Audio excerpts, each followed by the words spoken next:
श्री राधा कृष्णाय नमो नमः। सर्वप्रथम मैं भगवान श्री राधा कृष्ण के चरण कमलों की वंदना करता हूँ। आप सभी भक्तजनों को भी सादर नमस्कार करता हूँ।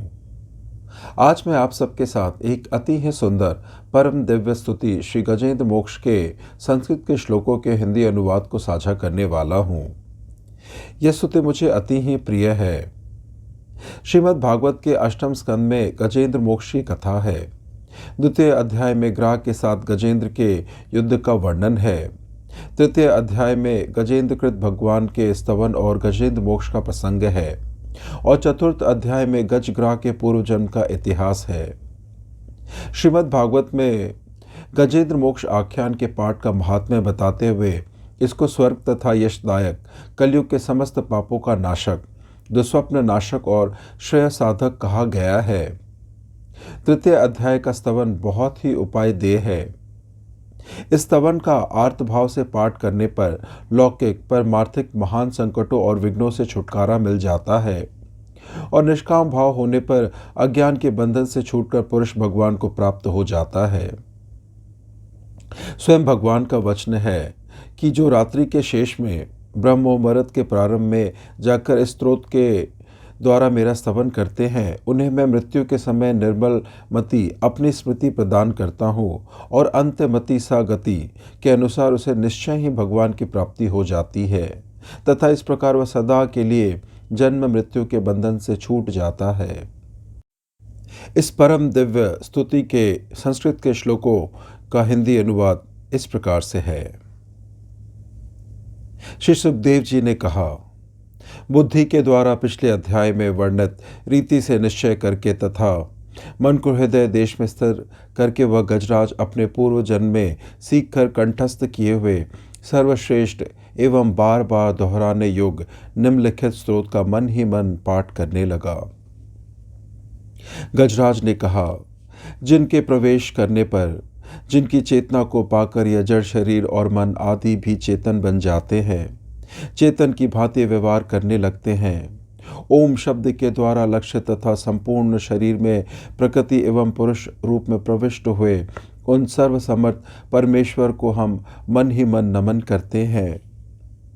जिनके सहारे यह विश्व टिका है, जिनसे यह निकला है, जिन्होंने इसकी रचना की है और जो स्वयं ही इसके रूप में प्रकट है, फिर भी जो इस दृश्य जगत से एवं उसकी कारणभूता प्रकृति से सर्वथा परे विलक्षण एवं श्रेष्ठ है, उन अपने आप बिना किसी कारण के बने हुए भगवान की मैं शरण लेता हूँ।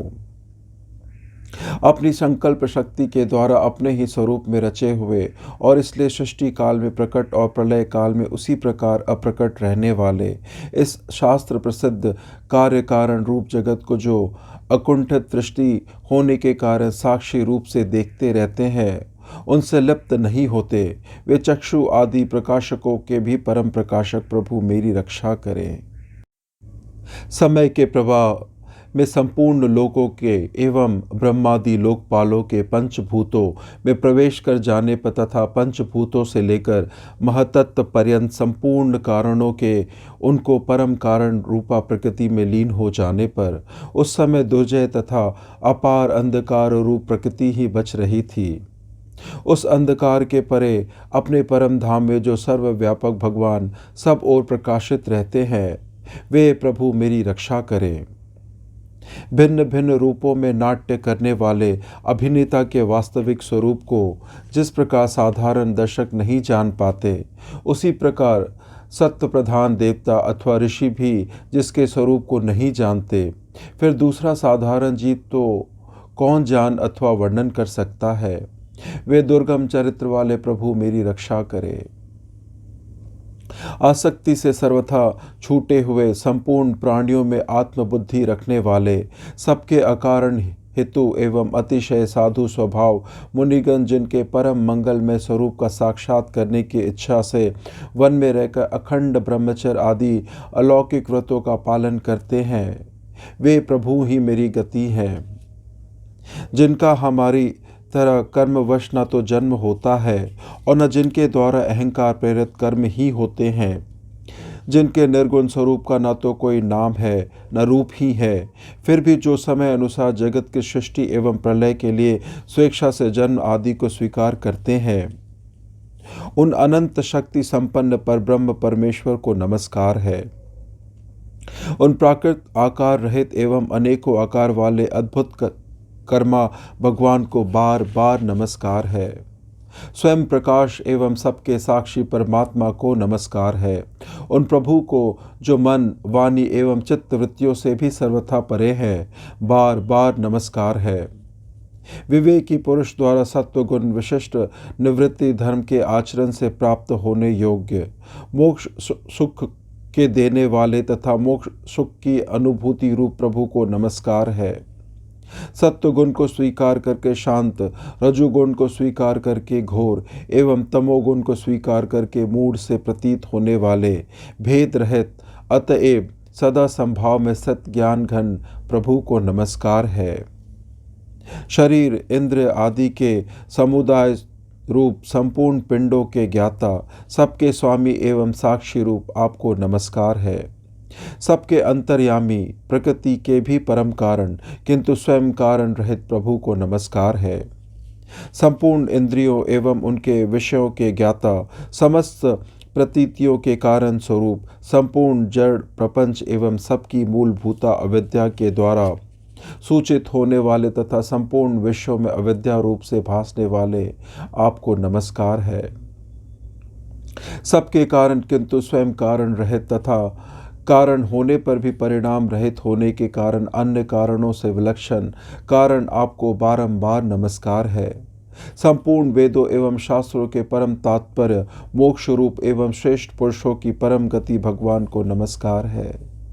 जो त्रिगुण रूप काष्ठों में छिपे हुए ज्ञान में अग्नि है, उक्त गुणों में हलचल होने पर जिनके मन में सृष्टि रचने की बाह्य वृत्ति जागृत हो जाती है तथा आत्म तत्व की भावना के द्वारा विधि निषेध रूप शास्त्र से ऊपर उठे हुए ज्ञानी महात्माओं में जो स्वयं प्रकाशित होते रहते हैं, उन प्रभु को मैं नमस्कार करता हूँ।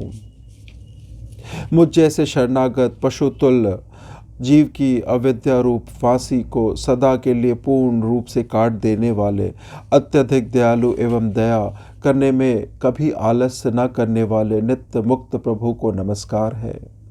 अपने अंश से संपूर्ण जीवों के मन में अंतर्यामी रूप से प्रकट होने वाले सर्वनियंता अनंत परमात्मा आपको नमस्कार है।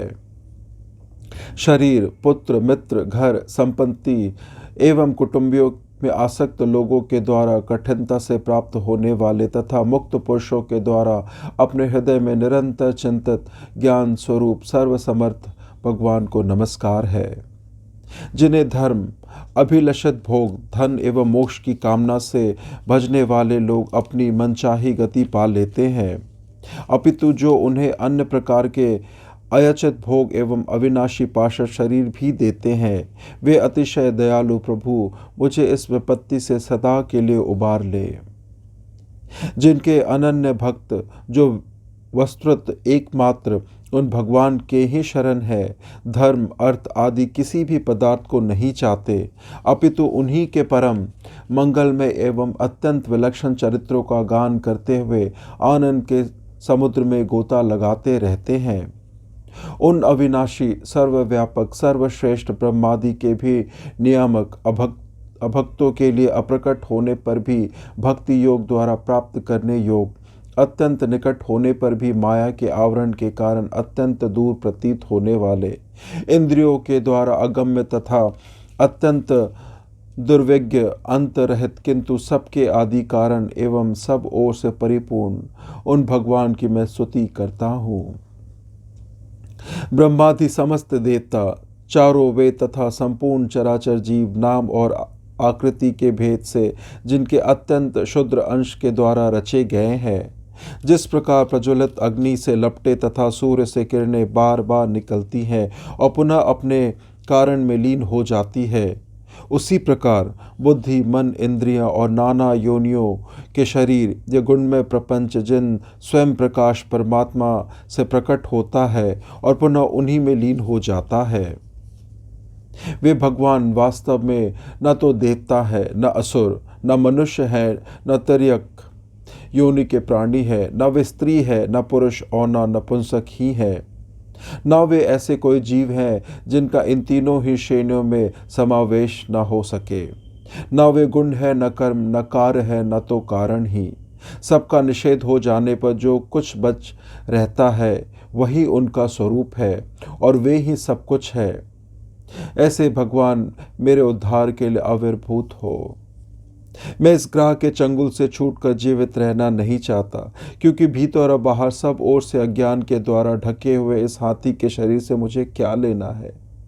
मैं तो आत्मा के प्रकाश को ढक देने वाले उस अज्ञान की निवृत्ति चाहता हूँ, जिसका काल कर्म से अपने आप नाश होता है, अपितु भगवान की दया से अथवा ज्ञान के उदय से होता है।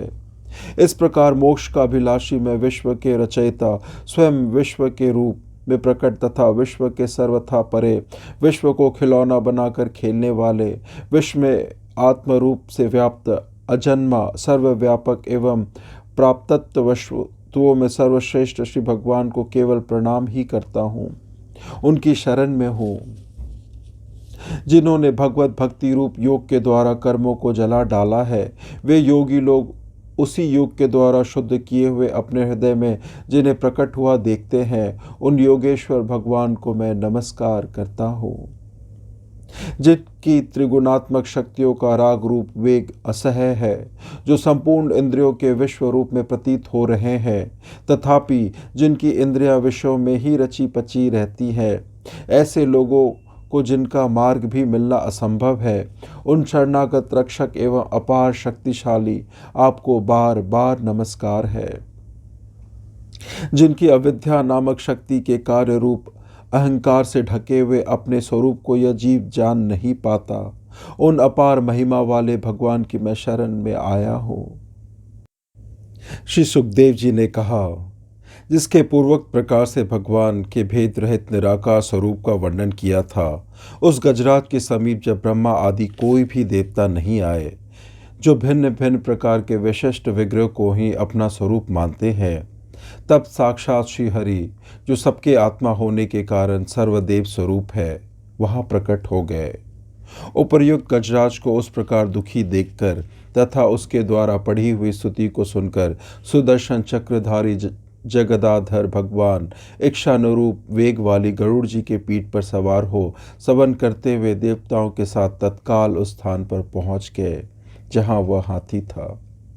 सरोवर के भीतर महाबली ग्राहक के द्वारा पकड़े जाकर दुखी हुए उस हाथी ने आकाश में गरुड़ की पीठ पर चक्र को उठाए हुए भगवान श्रीहरि को देखकर अपनी सूंड को, जिसमें उसने पूजा के लिए कमल का एक फूल ले रखा था, ऊपर उठाया और बड़ी ही कठिनता से सर्वपूज्य भगवान नारायण, मैं आपको प्रणाम है, यह वाक्य कहा।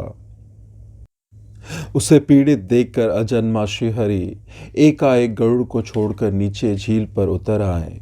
वे दया से प्रेरित हो ग्राह सहित उस गजराज को तत्काल झील से बाहर निकाल लाए और देवताओं के देखते देखते चक्र से उस ग्राह का मुंह चीरकर उसके चंगुल से हाथी को उबार लिया। इस प्रकार से यह अति ही सुंदर दिव्य स्तुति यहीं संपन्न होती है। श्रवण करने के लिए आपको धन्यवाद। श्री राधा कृष्णाय नमो नमः।